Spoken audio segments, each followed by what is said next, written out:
Hello friends, welcome back to my YouTube channel Youth Zone with Sister Aurelia, and our today's topic is very important. When should one get married?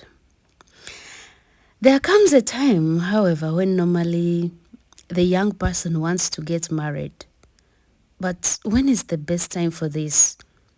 When you are still in your teens? Generally not. For the hard facts show that most teenage marriages simply do not have the same success as marriages where one or both persons have attained a more mature age.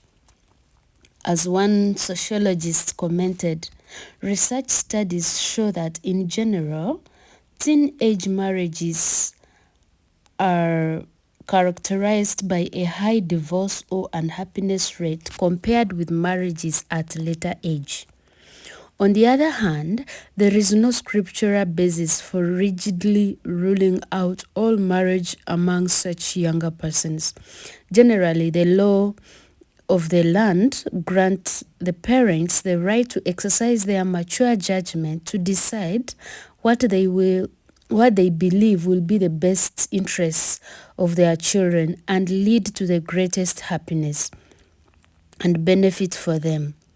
They may decide either to allow or not to allow marriage of their sons and daughters who are under their jurisdiction.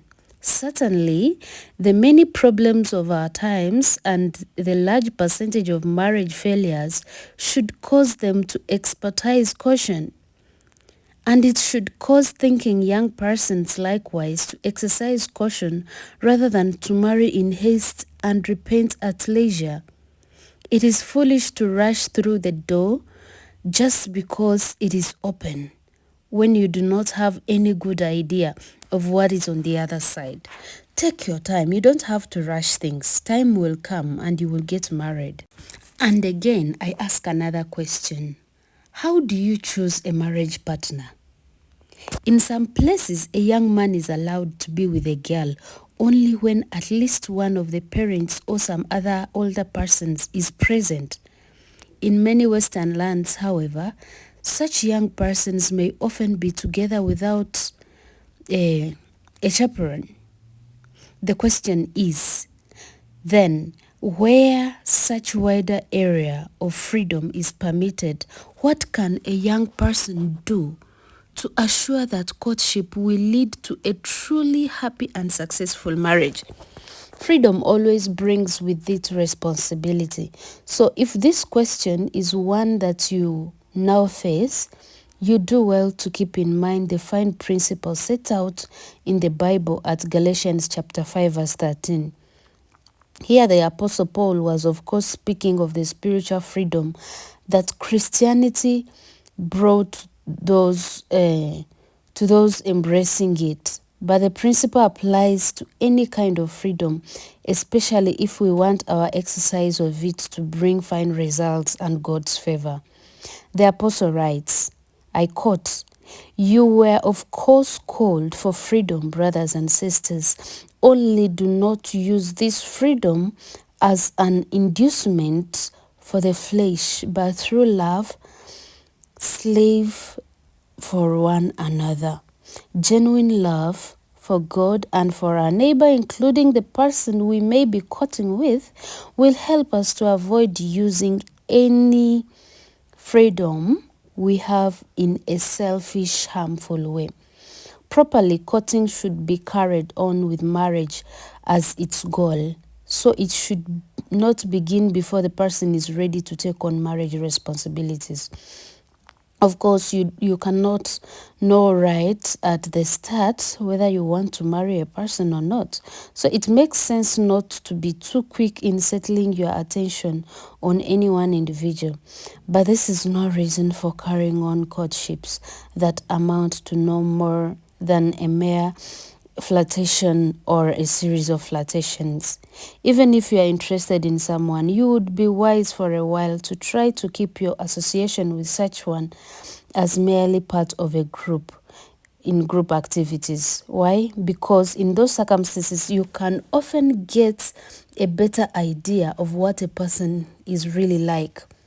This is because we all incline to be more ourselves when we are not under the pressure of feeling that someone is paying us special attention.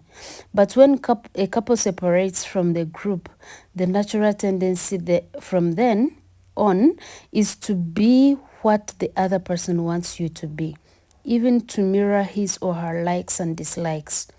And sometimes this can camouflage one's real personality. When paired off, a couple can also quickly become emotionally involved so that they begin to see each other through rose-colored glasses. If a couple gets married under the flash of such emotion, they often face rude awakening. Generally, it is the man who initiates courtship by expressing interest in the woman. If he is honest and serious about it, she has the right to believe that he is at least contemplating marriage. Then what? Well, she then has the responsibility to ask herself whether she believes she could consider marriage with him. If she is quite certain that she would not consider him as a prospective husband, then it would be cruel for her to allow him to develop a deep interest in her. Some girls have been willing to let someone court them just to enhance their appearance of popularity or eligibility, hope that other young men would now notice them. Some young men have done similarly, thinking that they can play the field, have a good time, and then depart before things get too serious. But such selfish use of one's freedom and feelings can cause real hurt, severe wounds that may take months, even years to heal. Only if used unselfishly can be freedom to court bring benefits. It can afford an opportunity to become better acquainted with the person with whom you are considering spending the rest of your life. Depending on how honest each one is toward the other, you can get to learn each other's likes and dislikes, standards, habits, and outlooks. Yes, and each other's temper and disposition and reaction to problems and difficulties. You rightly want to know such things as, is he or she kind, generous, and considerate of others? What about respect for parents and older persons? Is there good evidence of modesty and humility? Or is the person boastful, stubborn? Do I see self-control or balance, or instead weakness and childishness, perhaps sulking or even tantrums? Since a large part of life is work, what about signs of laziness, irresponsibility, or wasteful attitude towards money? What about plans for the future? Is a family desired, or their interest in some special vocations? In an article entitled Danger Signals in Courtship, one writer states, I quote, "Our study of engaged and happily and unhappily married people found in the unhappily married were in little agreement on life goals and values. Above all, you should want to know how much God's purpose figure in others' interests and plans. Yes, when the whole picture is filled out, how well suited are you for each other? If serious differences exist, do not fool yourself into thinking that marriage will automatically solve them. It may only make the friction that they cause be felt more keenly. So take in with the person you are looking forward to getting married to, and make the right choice on time. Thank you so much for listening. We shall continue discussing on this topic of courtship and marriage as time goes on in the coming week. Do well to subscribe and turn on the notification button so that any video uploaded, you'll be able to get it.